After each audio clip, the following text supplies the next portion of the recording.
The Joe Rogan Experience. The most enigmatic, difficult dude to solve in all of MMA. That's you, man. Bro, you know what? I want to start simply because what you have done for me specifically, I get a lot of criticism, a lot of hate, and especially obviously jumping when I first got into the MMA world. New to me, you know, I'm just like, okay, let me just be myself, do my thing. First fight goes well, land this crazy kick, goes viral, and I get nothing but hate. But then having prominent figures like yourself that are constantly have been championing my style, championing the points element of things, I just appreciate you for that. Oh, my pleasure, brother. I appreciate you. It's almost like we called for you. Because there was a time in the early days of MMA, like in the early 2000s, where I was like, this is what's missing. What's missing is point fighters. And people would like mock me. I'd be like, no. Like, I've sparred with these dudes. You can't hit them. It's a different thing. I'm like, they have a very specific skill, that skill of closing distance and being elusive. It's not like any other sport. It's almost like fencing and MMA combined, or and martial arts combined. I always tell people that, like, most of the combat sports, in terms of kickboxing, the full contact side of things is more to do with there's a fixation on power, knocking people out. Whereas our element is just the speed element. Yes. It's getting in and getting out, not getting touched. Like you said, the tag kind of feel, fencing, similar kind of footwork. And yeah, just not many people had decided to cross over to any kind of full contact world, really. And you had the likes of Wonderboy Thompson, Raymond Daniels. Yeah, just you and Raymond were the most prominent ones. In him and Glory, of course, you. And, well, he did a little bit MMA. A little bit MMA, but you're more prominent in MMA. But the point was that this was an element that when I was doing Taekwondo and I would fight in tournaments, I would occasionally fight in point fighting tournaments. And if I'd fight a guy like Mafia Holloway or one of these guys that were really good, I'd be like, this is crazy. This is such a crazy skill. Very different. And when I saw MMA, where a lot of guys were just like real flat-footed and waiting, I'm like, there's a giant opening here. Yep. And then you came along. And you really were the proof of concept. And I was like, okay, this is it. You get a world champion at that who figures all the other stuff out, because essentially striking is striking. You know, you can learn throwing leg kicks differently. You can learn, different stances and movements. The grappling is the big heat. That's the big hurdle. But once you can solve the takedown defense and some of the grappling hurdles, and you've actually got submission victories, then you got a real problem, because every fight starts standing up. Exactly. Every fight starts standing up with a big-ass fucking cage. It's a big-ass cage. And I see guys like Kevin Holland, like, he's like, what the fuck do I do with this guy? He hated every moment of it. Oh, yeah. I could feel it. But that's just part of my style, is that kind of frustrating people, because it's just so unfamiliar. For someone like yourself, you would kind of be in there, whether you're successful or not, you'd understand what's happening, and you'd be calm enough still to be like, okay, I need to know how to figure this out, because I've experienced this before. Yeah. For someone that's never experienced, and because there's few of us in the MMA world, who do you go to train? There's very few people that are really good at that. Yeah. And like I said, Wonderboy Thompson, he, a friend of mine, obviously meeting him and, just us getting on. And he's even said people have contacted him, like, oh yeah, okay, I'm fighting MVP. Like, I want to train with you. He's like, I want MVP to win. So I can't help you, bro. Can't do anything. Well, it's good for the sport. Yeah. It really is, because, like, think about, there's certain techniques that just come along, like the calf kick. And all of a sudden, like, how is this? People have been kicking legs for so long. How is this kicking a different spot on the leg kind of revolutionary? We need to see that. And I think the introduction of you is going to make a lot of these guys that are like high-level point guys go, there's a spot there for me. Because there's always an advantage in the fact that every round starts standing up. As long as you have takedown defense, every round starts in your realm. And your realm is different than all the other stand-up realms. it's totally different. And if a guy is a plotting guy and he thinks, oh, this is my world, like that's not your world. It's not it's your world against someone who agrees to fight the way you fight. 100%. Yeah. And I always say that is because I've come up against guys and was like, man, he's got big hit, a big punch on him. And I agree. I'm like, yeah, I get it, but power only means something if you land. Yeah. And my whole element is like not being touched. It's also fucking with people's heads. Yeah. One of the things you did during the Jared Cannonier fight after you hit him, you're like, calm down. Calm down. I was like, oh no. Because you imagine just getting popped, your eyes are runny, your nose hurts, and this dude's standing in front of you going, calm down. Calm down. Like, no, he didn't. Oh no. But it's psychological warfare. But that's the end. That's kind of like part of my personality coming out and the entertaining side of me. And a lot, obviously, added to the criticism that I would get, which, because of how I would make my opponents feel in terms of their frustration and then obviously the antics on top of it, so many people, the main term that came with me was like, oh, he's fighting cans. He's fighting cans. My whole career was, oh, he's fighting cans. Like, he can't. But I always say to people I'm just making it seem a lot less difficult than it actually is. These guys are super talented fighters. Yes. I'm just not fighting on the same wavelength and timing as them. As you said, these guys that plod around, they're so used to it. So when they're fighting other people, it looks very even. And when they're fighting somebody that they just can't get their hands on, and they're getting frustrated on top of that. So there's the mental side, the physical side. And you have a lot of power, so there's consequences. Yeah, there's consequences. It's not like you're tippy-tappy, pit-patting them. Every now and then, like the Cyborg fight was one of the craziest knockouts in all of MMA history. One thing I actually wanted to do, I actually brought some gifts for you, but one of the things I actually wanted to bring for you Don't tell me you brought a piece of his head. No.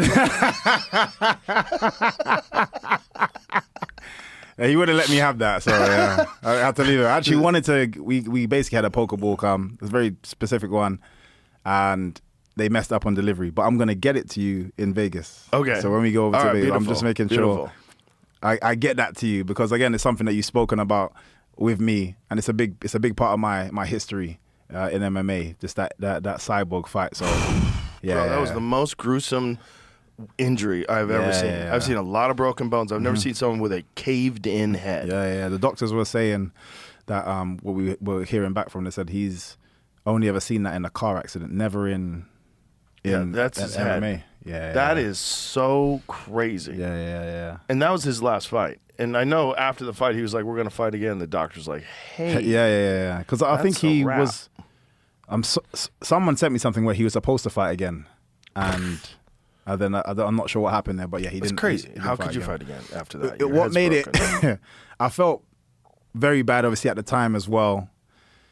But then I didn't see him for another 2 years. Here it is right here. Boom. That was just and the sound of that was. crazy.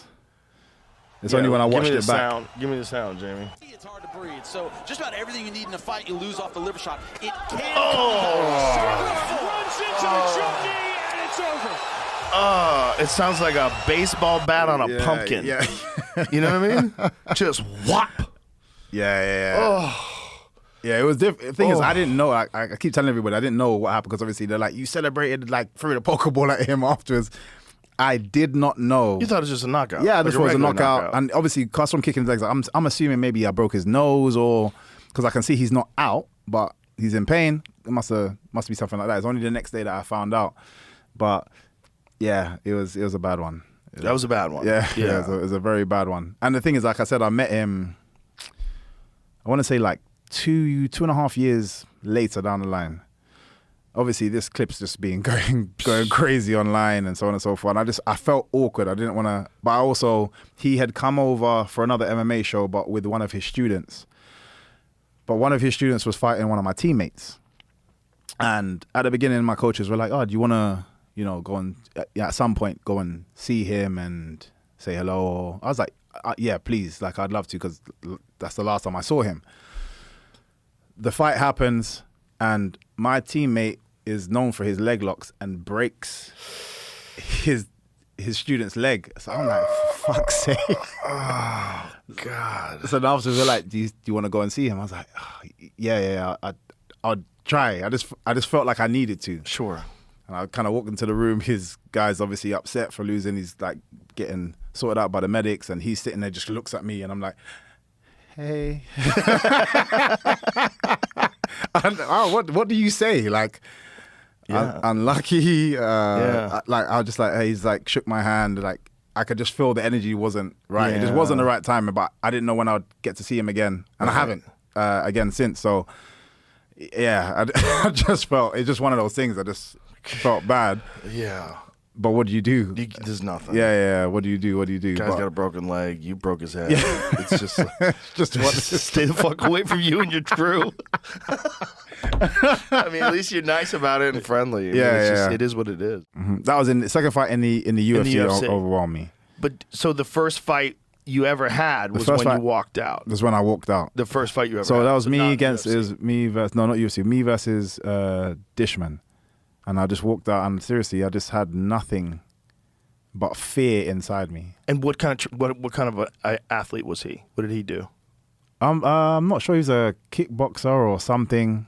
Didn't seem like his first fight. I had like, I think 3 pullouts before I got to that fight.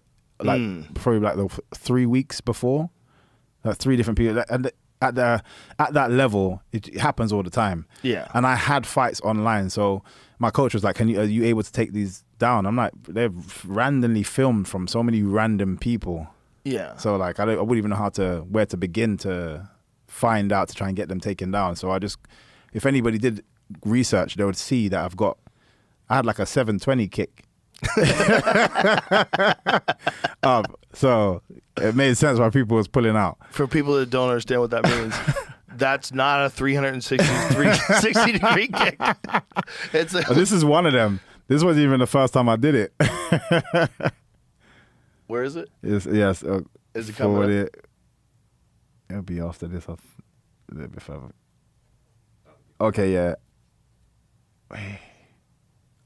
Okay, it's gonna be that's it. Just before this.